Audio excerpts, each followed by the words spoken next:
Bonjour à toutes et à tous, alors bienvenue sur cette formation qui est intitulée Trouver une idée au quotidien, que je vais reformuler de manière un peu plus simple, comment faciliter sa créativité, on va dire booster sa créativité. Avant de vous donner quelques clés, on va être sûr de parler de la même chose, donc comme vous pouvez voir sur ce slide, qu'est-ce qu'on entend par créativité? Donc sur ce slide, vous voyez, il y a un cerveau qui est dessiné. Sur ce cerveau, il y a deux espaces. Un espace qui est la connaissance que vous allez accumuler, volontairement ou involontairement.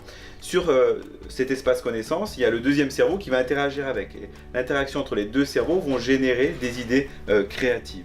Donc aujourd'hui, être créatif, c'est ce qu'on appelle communément sortir du cadre. Donc, comme le dit Einstein, comme le dit De Vinci, et vous devez le comprendre, quelle est la première étape pour sortir d'un cadre? Ce qui est important, c'est de connaître le cadre. Donc là, j'anticipe un petit peu sur les conseils que je vais vous donner ultérieurement, mais ayez bien en tête que la créativité, c'est sortir d'un cadre, mais que pour sortir d'un cadre, il faut déjà être en capacité de définir ce cadre, donc à savoir que la gêne, les problèmes, les contraintes sont des sources de créativité très fortes. Alors, quelques conseils pour booster votre créativité. Elles sont de trois natures. Première nature, l'état d'esprit. Deuxième nature, l'hygiène de vie. Et la troisième nature, la situation. Ce qui est important notamment dans l'état d'esprit, justement je viens de le dire avec De Vinci et Einstein, c'est de comprendre que la contrainte, les petits problèmes du quotidien, ce sont des sources de créativité. Donc de transformer ces contraintes en opportunités est en termes d'état d'esprit très favorable pour booster votre créativité. Le deuxième, c'est que plutôt que de tout théoriser et trouver des raisons de ne pas faire, c'est de ne pas avoir peur de réaliser. Donc plutôt que d'essayer d'avoir l'idée juste du premier coup, ce qui va brider votre créativité, passez par des brouillons. Même si vous n'avez qu'un bout de l'idée, pas la totalité, écrivez, formalisez, puis complétez-la. Enfin, troisième point dans cette partie état d'esprit, c'est la notion de bienveillance et de tolérance vis-à-vis des critiques que vous allez recevoir ou émettre. Ce sont ces critiques, ces interactions avec d'autres qui pourront faire améliorer. Donc, toujours être bienveillant, même si la critique ne paraît pas constructive, essayez de voir comment vous pouvez en tirer profit.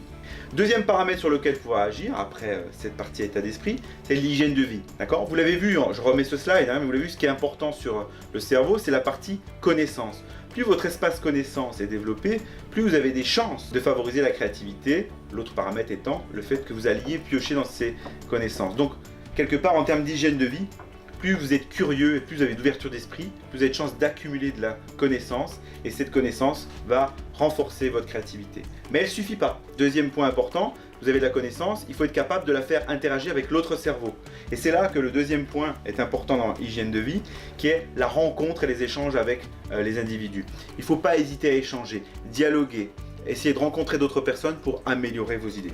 Enfin, dernier point que j'apprécie tout particulièrement sur la partie hygiène de vie, qui est savoir s'ennuyer. Savoir s'ennuyer, c'est développer justement des nouveaux modes d'interaction entre le cerveau droit et le cerveau gauche. C'est ce que ça provoque généralement, donc ça va développer votre potentiel créatif.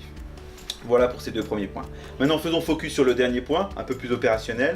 Comment booster ma créativité au quotidien? Eh bien, c'est la mise en situation. Je reviens sur De Vinci, je reviens sur Einstein. Un bon créatif, c'est un bon poseur de problèmes, donc quelque part, se mettre dans des situations de défi, de résoudre des problèmes du quotidien va booster votre créativité. Et de lancer des challenges, ne pas hésiter. Avant-dernier point, formaliser, noter, ne pas hésiter, comme vous pouvez voir sur des documents de ce type, à écrire des scénarios, commencer à pouvoir imaginer les modes opératoires d'utilisation de vos idées. C'est une source de créativité complémentaire pour améliorer vos solutions.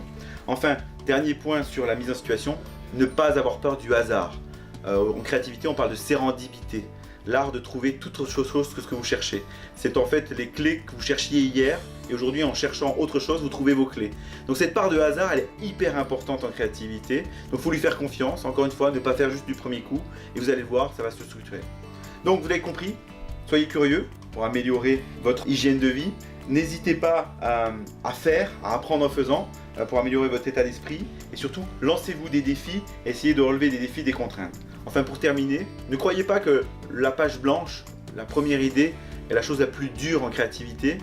Pour nous, spécialistes en innovation, on constate qu'en fait, c'est la première idée qui est souvent le principal frein à la créativité. En effet, quand vous allez trouver un problème et générer une idée, vous allez avoir un affectif vis-à-vis de cette idée, vous allez du mal à en trouver d'autres. Attention à cette première idée, c'est souvent une source qui va limiter votre potentiel de créativité en vous empêchant d'aller chercher d'autres univers. Donc n'hésitez pas, lorsque vous avez une idée, à la formaliser, mais de la mettre de côté pour trouver d'autres pistes de solutions.